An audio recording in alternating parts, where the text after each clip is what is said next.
नमस्कार दोस्तों, आपका हमारे YouTube चैनल भक्ति ज्ञान त्योहार में स्वागत है। आज मैं आपको बुध प्रदोष व्रत की कथा सुनाने जा रही हूँ। अगर आपको ये कथा पसंद आई तो कमेंट बॉक्स में ओम नमः शिवाय जरूर लिखिए। साथ ही अगर आप मेरे चैनल पर नए हैं तो मेरे चैनल को सब्सक्राइब कीजिए और बेल आइकॉन पर क्लिक जरूर कीजिए, जिससे हमारे वीडियो के नोटिफिकेशन आपको मिलते रहें। हिंदू पंचांग के अनुसार हर महीने की त्रयोदशी तिथि को प्रदोष व्रत रखा जाता है। प्रदोष व्रत भगवान शिव की विशेष कृपा पाने का दिन है। इस दिन भगवान शिव की उपासना करने से आपको मनोवांछित फल की प्राप्ति होती है। प्रदोष व्रत का पूजन सूर्यास्त से 45 मिनट पहले और सूर्यास्त के 45 मिनट बाद किया जाता है। इस बार यह प्रदोष व्रत बुधवार को पड़ रहा है, इसलिए ये बुध प्रदोष व्रत है। साथ ही प्रदोष व्रत की कथा सुनना भी शुभ माना जाता है। यदि आप प्रदोष व्रत करते हैं तो बुध प्रदोष व्रत कथा का पाठ जरूर करें, वरना आपकी पूजा अधूरी रह जाएगी। अब सुनिए बुध प्रदोष व्रत की ये कथा। प्राचीन काल की बात है। एक व्यक्ति की नई नई शादी हुई थी। वह गौने के लिए दूसरी बार पत्नी को लेने के लिए ससुराल जा रहा था, तो उसके माता पिता ने कहा, बेटा आज मत जाओ, आज बुधवार है, बुधवार के दिन लेने नहीं जाते हैं। लेकिन वह व्यक्ति नहीं माना और अपनी पत्नी को लेने के लिए अपनी ससुराल पहुंच गया।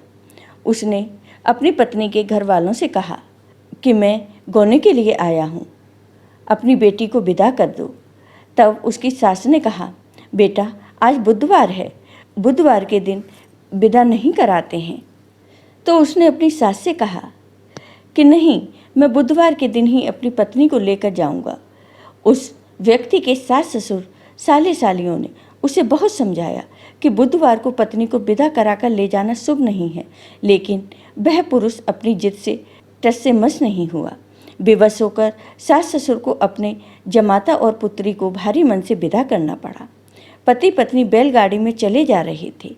एक नगर के बाहर निकलते ही पत्नी को प्यास लगी। पति लोटा लेकर पत्नी के लिए पानी लेने गया। जब वह पानी लेकर लौटा तो उसके क्रोध और आश्चर्य की सीमा न रही, क्योंकि उसकी पत्नी किसी अन्य पुरुष के लाए लोटे के पानी से पानी पीकर हंस हंस कर बातें कर रही थी। क्रोध में आग बबूला होकर वह उस आदमी से झगड़ा करने लगा, मगर यह देखकर आश्चर्य की सीमा न रही कि उस पुरुष की शक्ल उस आदमी से हूबहू मिलती थी। हम शक्ल आदमियों को झगड़ते हुए जब काफ़ी देर हो गई तो वहां आने जाने वालों की भीड़ एकत्रित हो गई। सिपाही भी आ गए। सिपाही ने स्त्री से पूछा, इन दोनों में से कौन सा आदमी तेरा पति है? तो वह बेचारी असमंजस में पड़ गई, क्योंकि दोनों की शक्ल एक दूसरे से बिल्कुल मिलती थी। बीच राह में अपनी पत्नी को इस तरह लुटा देखकर उस पुरुष की आंख भर आई। वह भगवान शिव से प्रार्थना करने लगा, हे भगवान, आप मेरी पत्नी की रक्षा करो। मुझसे बड़ी भूल हुई जो मैं बुधवार को पत्नी को विदा करा लाया। भविष्य में ऐसा अपराध कभी नहीं करूँगा। उसकी वह प्रार्थना जैसे ही पूरी हुई कि दूसरा पुरुष अंतर्ध्यान हो गया और वह व्यक्ति सकुशल अपनी पत्नी के साथ अपने घर पहुंच गया। उस दिन के बाद वह पति पत्नी नियम पूर्वक बुधवार प्रदोष व्रत रखने लगे। जय हो भगवान शिव की, जय हो माता पार्वती की। आपको ये वीडियो पसंद आया हो तो कमेंट बॉक्स में कमेंट करके ज़रूर बताइए। साथ ही मेरे वीडियो को ज़्यादा से ज़्यादा शेयर करिए। धन्यवाद दोस्तों।